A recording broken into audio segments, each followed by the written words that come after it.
Hello again, this is Christine, the neuropsychologist from the Long COVID service. Today's session, we're going to move away now from discussing cognitive functions themselves and think a little more about the factors that can have an impact on cognition. We know that lots of factors can impact on our cognition and stop it from functioning in an optimal way, and we thought it might be helpful to just touch on these in today's session. In this video, I'm going to do an introduction to energy conservation. So let's begin by thinking about what is an activity. When we think about energy conservation, we are thinking about it in regards to tasks. An activity can be broadly defined by any task that uses energy. In our daily lives, we do lots of tasks that use energy, things like going to work or brushing our teeth or getting up and getting dressed in the morning. Different types of tasks use different kinds of energy, and we can break these down into cognitive, physical, and emotional tasks. So let's have a little look at these in more detail.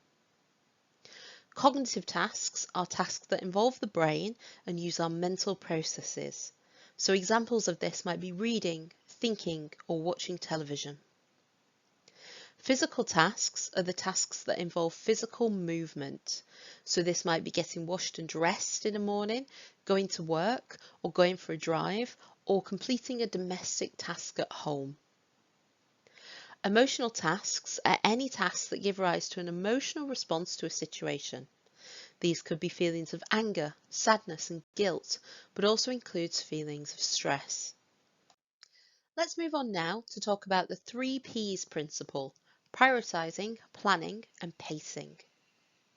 Just like our attentional system, our energy reserves are limited.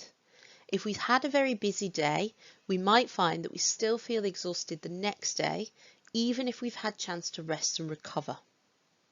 This is why it can be important to think about how to manage energy conservation. And the 3 Ps strategy allows us to think about a way to do this. Let's start with prioritizing. We might want to think about what tasks are most important to be completed, whilst leaving others that can wait for another day. It might be important to think about our energy levels, so you could ask yourself the following questions. Does this need to be done today? Can it be done in a different way? It can also be helpful to think about alternative ways to do a task. So it might be about shopping online rather than physically going to the supermarket. It might be trying to take a bus rather than walking, or accepting help for chores when these are offered by someone. Next, let's think about the second P, planning. It can be helpful to develop a plan on how to spread out activities.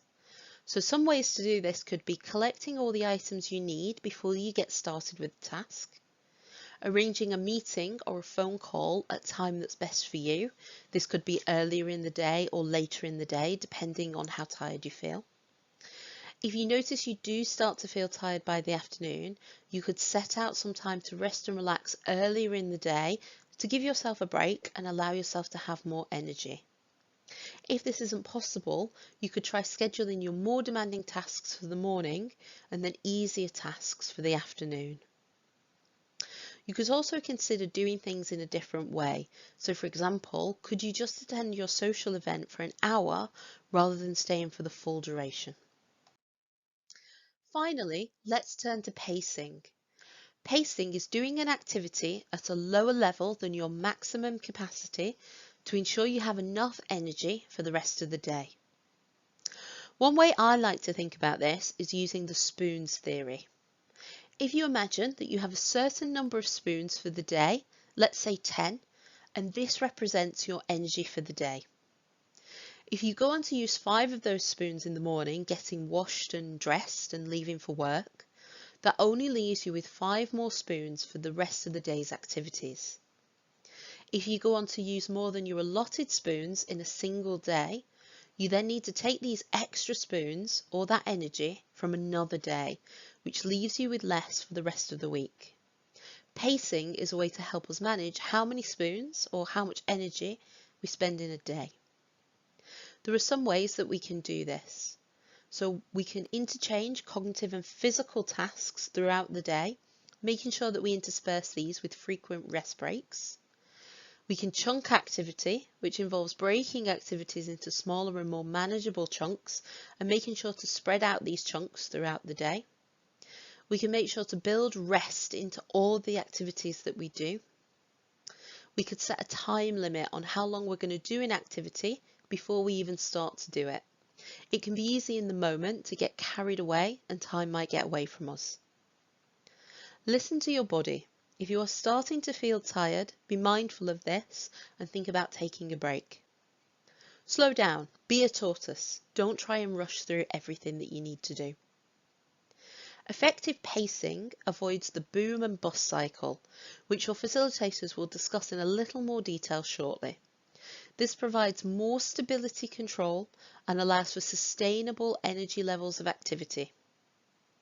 Effective pacing also allows you to do more in the long term, even if it feels like you're doing less each day.